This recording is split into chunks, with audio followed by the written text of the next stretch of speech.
Everyone knows the name Hank Williams, the cowboy hat, the sorrowful songs, the early death. But what most people don't know is the brutal reality behind the legend.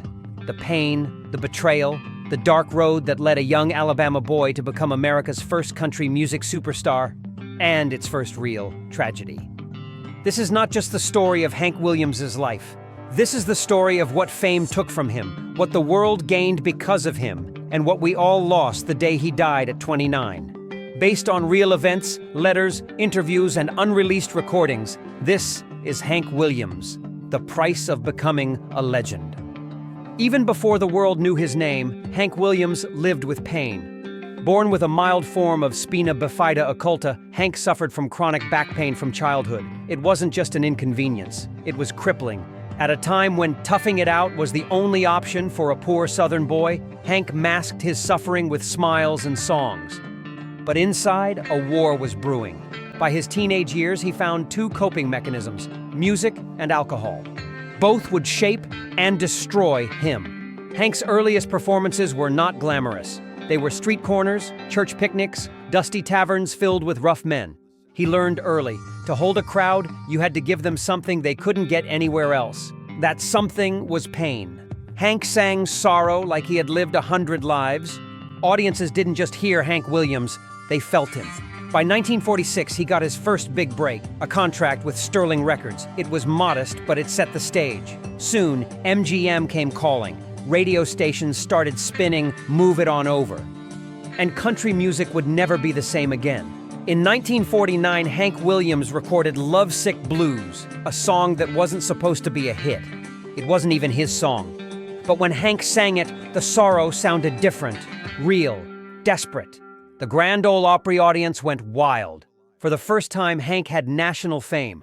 But success came at a price. Suddenly, Hank wasn't just a singer, he was a commodity. Managers, promoters, agents, everyone wanted a piece. Hank's drinking worsened. His back pain intensified.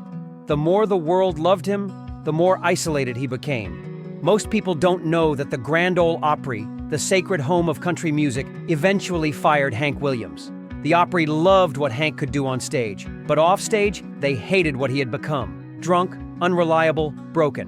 In 1952, after missing multiple performances, the Opry let him go. The same institution that had crowned him country royalty now slammed the door shut. Hank begged for another chance. He wrote letters pleading for reinstatement. They never answered. It broke him. Despite everything, Hank kept writing. Some of his greatest songs came from these dark days. Your Cheatin' Heart, Call Liga, I'll Never Get Out of This World Alive. Each song sounded eerily like a goodbye. It was as if Hank knew the end was near, and he kept writing anyway. He poured every last drop of hurt into his lyrics. It wasn't for fame anymore. It was for survival. Hank Williams' personal life was a tangle of love, betrayal, and heartbreak. He married Audrey Shepard in 1944, a woman as fiery and ambitious as Hank himself. She managed his early career, booked gigs, even sang backup, but their marriage was turbulent.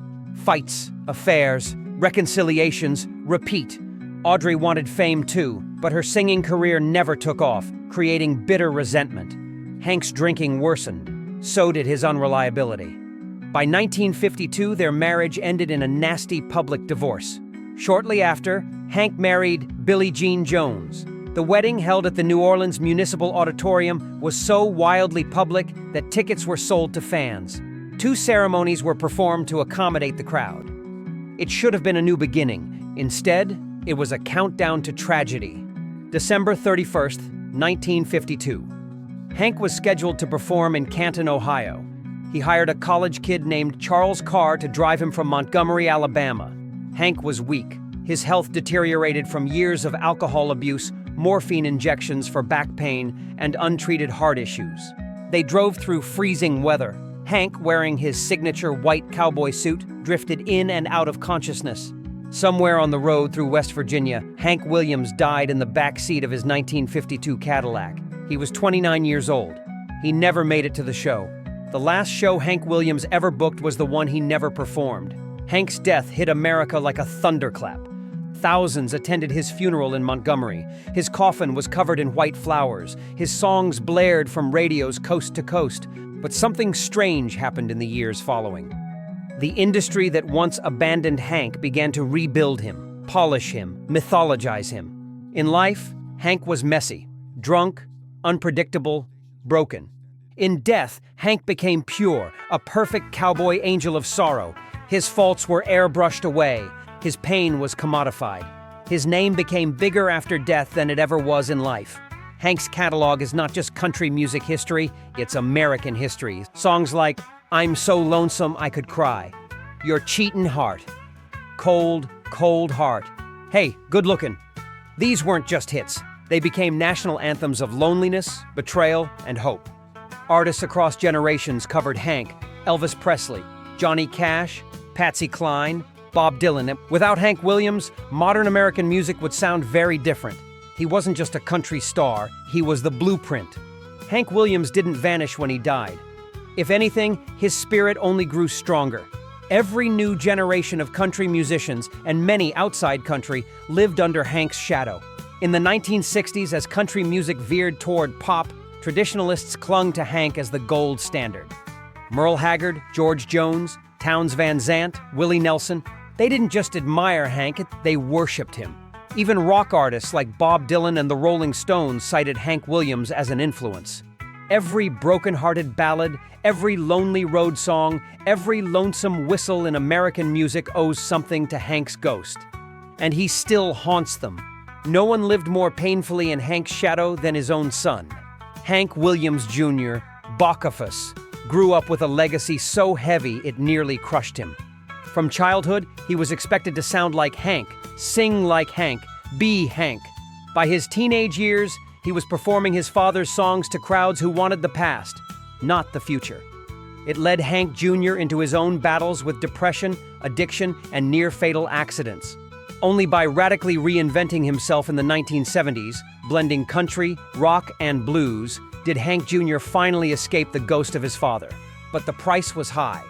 And even in his independence, he never truly outran the Williams legacy. In the decades after Hank's death, the country music industry made millions from his name. Greatest hits compilations, tribute albums, movies, books, merchandise.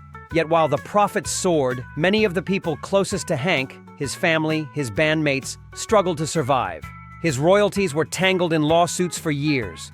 At one point, even his mother, Lily Williams, had to fight for her share. In death, Hank Williams became a brand. But behind the myth, real people were bleeding. Every iconic Hank Williams song carried a hidden story. Your Cheatin' Heart, written about Audrey in the bitter aftermath of their divorce. I'm So Lonesome I Could Cry, not just about loneliness, but about Hank's crippling depression. Cold, Cold Heart, inspired by real arguments, real betrayals. Hank didn't write fiction. He wrote autobiography. Every word he sang, he lived. And sometimes, it killed him. Hank Williams didn't just change country music, he became part of American folklore.